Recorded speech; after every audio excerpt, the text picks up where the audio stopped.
नमस्कार। आज हम उत्तर विसर्ग संधि के बारे में देखते हैं। उत्तर विसर्ग संधि क्या है? इसका सूत्र अतोरोर प्लुताद प्लुते।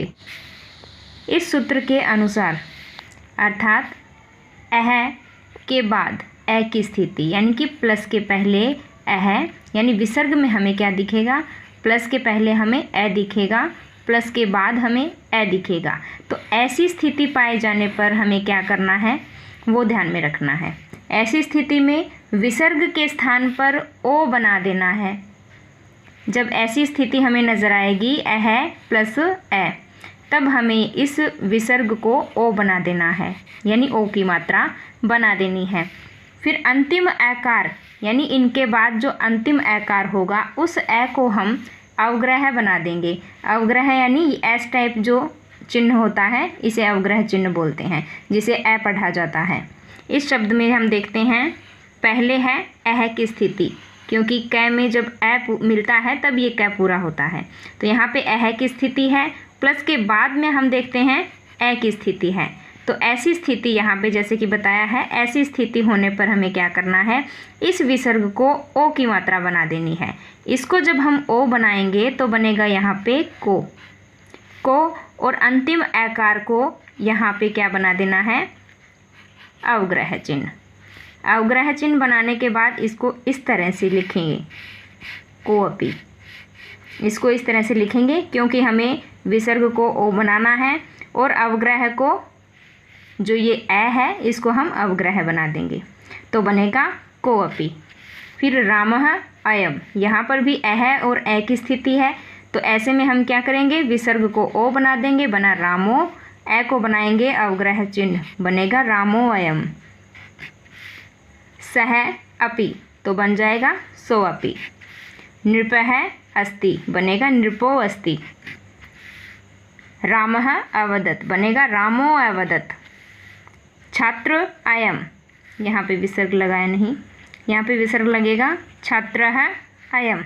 यहाँ पे विसर्ग को हम बना देंगे ओ और अवग्रह बना देंगे ए को, बनेगा छात्रो अयम।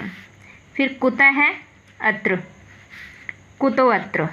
धन्य असि, धन्यो असि। इस तरह से हम इसको बनाएंगे।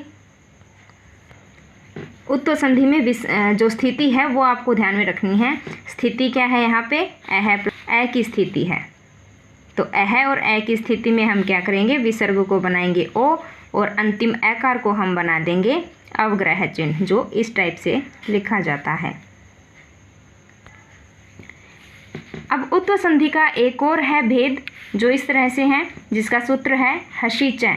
इसका मतलब क्या है कि प्लस से पहले अह की स्थिति हो और प्लस के बाद कोई हर्ष वर्ण हो।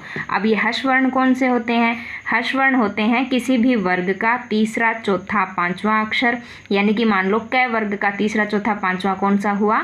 कै और ख को छोड़ दो क्योंकि वो पहला दूसरा है। फिर ग, घ और ng है, ये है तीसरा, चौथा और पांचवा अक्षर।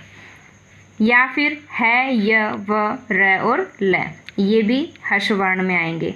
तो हर्ष वर्ण में वर्ग का तीसरा, चौथा, पांचवा वर्ण और है, य, व, र, ल ये आएंगे। ऐसी स्थिति होने पर, कैसी स्थिति? कि अह और हर्ष वर्ण की स्थिति होने पर हमें क्या करना है? विसर्ग के स्थान पर ओकार आदेश कर देना है। ओकार यानी कि ओ की मात्रा वहाँ पे प्रयोग में लेनी है। जैसे शिवः वंद्यः, तो यहाँ पे कैसी स्थिति है? हर्ष वर्ण आया है, क्या देखना है हमें?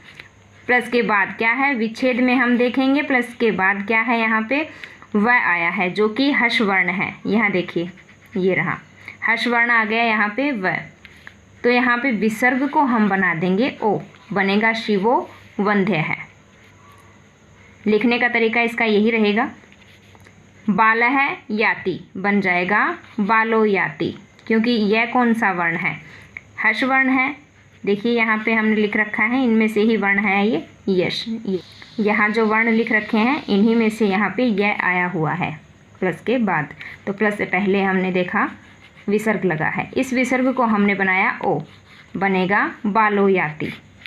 फिर है रामः जयति, तो यहाँ पे विसर्ग को हम बनाएंगे ओ, बनेगा रामो जयति। अब जय यहाँ पे कौन सा वर्ण है? यहाँ पे च वर्ग का तीसरा अक्षर आया है, च छ ज, तीसरा अक्षर आया है। यहाँ पे बोला है तीसरा, चौथा या पांचवा अक्षर हमें मिलेगा। फिर मन हर, तो यहाँ विसर्ग को हमने बनाया ओ, बनेगा मनोहर। यश है दा, बनेगा यशोदा, क्योंकि द कौन सा अक्षर है, तीसरा अक्षर है, तथा द, यशोदा। फिर है नम है प्लस नमः, तो प्लस से पहले जो विसर्ग है इसको हमने बनाया ओ, बनेगा नमो नमः। फिर राम है हसती, यहाँ विसर्ग को हमने बनाया ओ, यहाँ पे है आया है हर्षवर्ण, तो इसीलिए हमने विसर्ग को बनाया ओ, राम है हसती, रामो हसती। इस प्रकार से हमने देखा उत्व विसर्ग संधि और उसका एक भेद। सूत्र के अनुसार इनको ध्यान में रखना है, इनके रूल क्या हैं ये देखने हैं, और ध्यान में रखना है कि कौन सा नियम होने पर क्या बदलाव करना है। धन्यवाद।